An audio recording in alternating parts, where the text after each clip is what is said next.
का कोई भी यात्री यहाँ नहीं है। आखिर हुआ क्या है? नव कुमार, वो लोग तुम्हें छोड़कर चले गए। देखो ज्वार कम होने लगा है, देखो। मैंने बोला था कि नव कुमार को अकेला छोड़ के मत आओ वहाँ। नाव लहर के साथ बहकर कहाँ पहुँच गई थी ये किसी को पता नहीं था। उस तरफ दूर से हमें कुछ दिखाई दे रहा है। ऐसा लग रहा है कि कोई नदी का किनारा है। भाई जल्दी चलो, भाई मेरे भाई जल्दी चलो, तूफान आने से पहले हमें उधर पहुँचना होगा। तुमको मारने की इच्छा होती तो मैं पहले ही कर सकता था ना। नव कुमार जंगल की ओर बढ़ने लगा।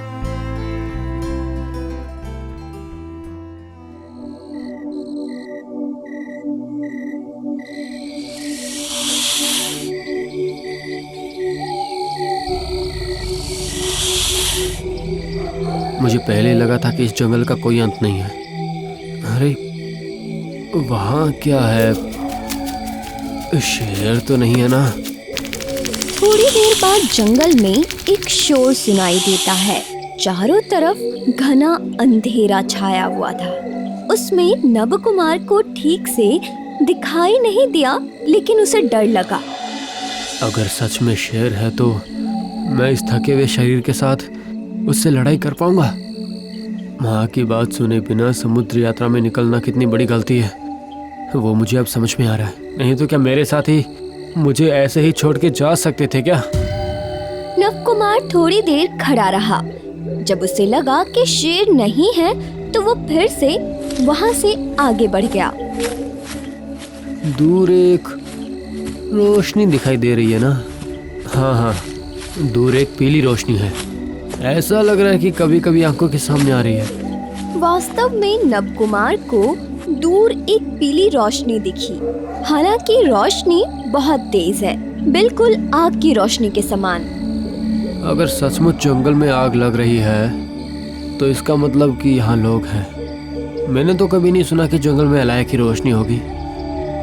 तुम यहीं हो या चले गए?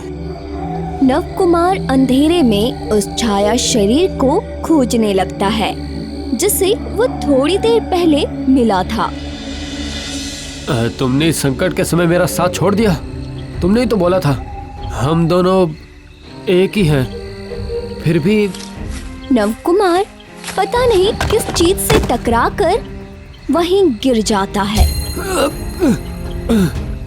अरे बाप रे, शायद मेरे पैर में चोट लग गई। बहुत दर्द हो रहा है। बहुत ज्यादा भूख भी लगी है, लेकिन अब मैं क्या करूं? क्या इस खतरे से बचने का कोई उपाय नहीं है? नव कुमार उस रोशनी की तरफ आगे बढ़ने लगता है, क्योंकि उसे लगता है कि अगर रोशनी है तो वहाँ कोई ना कोई जरूर होगा। इसी उम्मीद में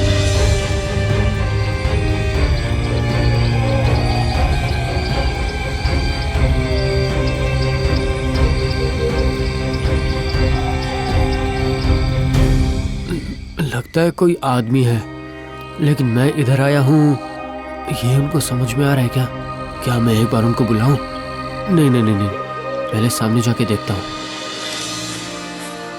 नव कुमार चलते चलते उसके बिल्कुल पास जाकर खड़े हो जाता है। तब उसे पता चलता है कि वो आदमी उसकी ओर पीठ करके बैठा है और किसी मंत्र का जाप कर रहा है। ये क्या? ये देखने में तो कोई कापालिक लग रहे हैं। शरीर पर बाघ की चाल है, बालों तक रुद्राक्ष की माला है, शरीर का रंग काला है और शरीर पे ये सब क्या है? उलझे हुए बाल। अरे सड़ी हुई बदबू कहाँ से आ रही है? नव कुमार का पेट पहले से ही खाली था, इसलिए सड़ी हुई बदबू से उसके पेट के अंदर कुछ होने लगा। उसने दोनों हाथों से अपना नाक दबाया।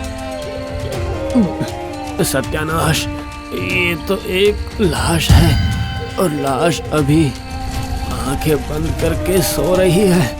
अपनी आंखें खोलते ही मुझे देखेगा। मतलब ये काबालिक सच में लाश पर बैठकर शव साधना कर रहा है। वो कापालिक सच में शव साधना कर रहा था। लाश के ऊपर बैठा था आसपास मानव शरीर है। अभी तक ध्यान नहीं दिया था। उनके गले में रुद्राक्ष के साथ साथ छोटी छोटी हड्डी भी है। पैर के नीचे तो ये एक बिल्कुल सफेद हड्डी है। कापालिक को आभास हुआ कि नव कुमार वहाँ आया है, परंतु उन्होंने आंखें नहीं खोली। उनका मंत्र जाप चारों ओर गूंज उठा। ओम भीम भीरु भया भाव भावलोचन भावो त्राहि मां देव देवेश शवानाम धीपाधे। तांत्रिक मंत्रों का जाप करने लगा और नव कुमार भूख प्यास से व्याकुल होकर कुछ दूरी पर खड़ा होकर चुपचाप ये सब देखता रहा। कौन हो तुम? अब मैं एक ब्राह्मण का बेटा हूँ, नव कुमार। इंतजार करो। लेकिन नव कुमार ज्यादा देर तक खड़ा नहीं रह पाया। वो एक कोने में चुपचाप बैठ गया। कापालिक अपनी साधना में लगा हुआ था। मेरे साथ आओ। आपके साथ? ये बात नव कुमार बोलने वाला था, लेकिन बोल नहीं पाया। वो कापालिक के पीछे पीछे उसके साथ चलने लगा। ऐसे वो बहुत दूर तक निकल गए। चलते चलते उसने मन में सोचा, ये आखिर मुझे कहाँ ले जा रहे हैं? मैंने सुना है कि ये लोग इंसान को ले जाके मार देते हैं। अगर मुझे मारने की कोशिश की तो मैं क्या रोक पाऊंगा इन्हें? वो मन ही मन बहुत ज्यादा डर रहा था। इधर ही तुम बाकी रात आराम कर सकते हो। घर के अंदर जाके देखो, तुम्हारी जरूरत की हर चीज वहाँ मौजूद होगी।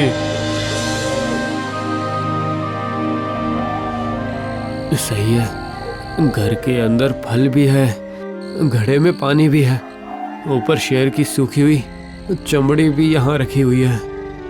तुम भूख से थके हुए हो, वो मुझे पता है। अब कुछ खा लो तुम, उसके बाद आराम कर लेना। लेकिन आप क्या इधर ऐसे अकेले रहते हैं? और आपके ये फल अगर मैंने खा लिए तो? और एक शब्द भी नहीं। अब तुमसे बात करके बर्बाद करने के लिए मेरे पास समय बिल्कुल भी नहीं है।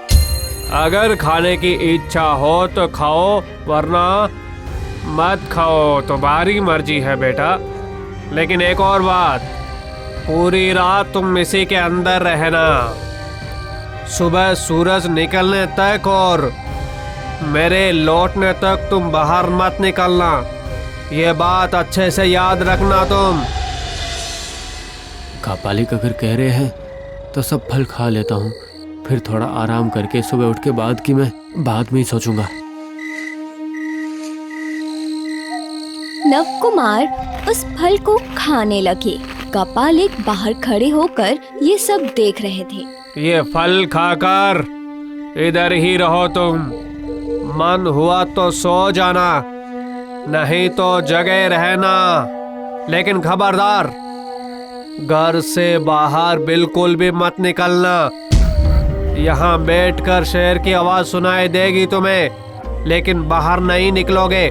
शेर तुम्हें कोई नुकसान नहीं पहुँचाएगा बेटा।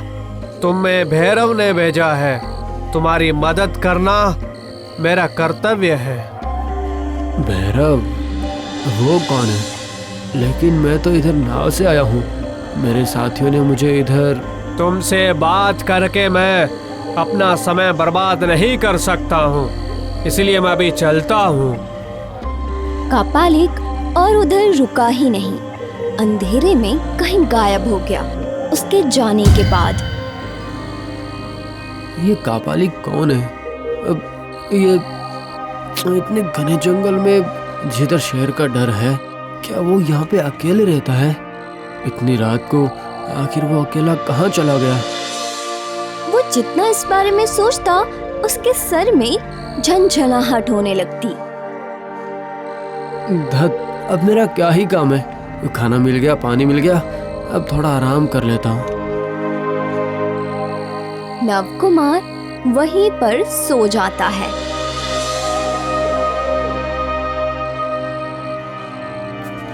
कल सुबह उठ के ही यहाँ से घर जाने का रास्ता ढूंढना पड़ेगा। कुछ भी करके नदी के पास जाके एक नाव मिलनी चाहिए।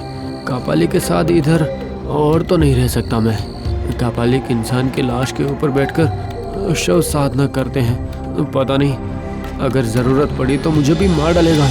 नहीं, आज रात के बाद इधर नहीं रह सकता मैं। नव कुमार ने ये सारी बातें मन में सोच ली और एक समय ऐसा आया जब उसे नींद आ गई।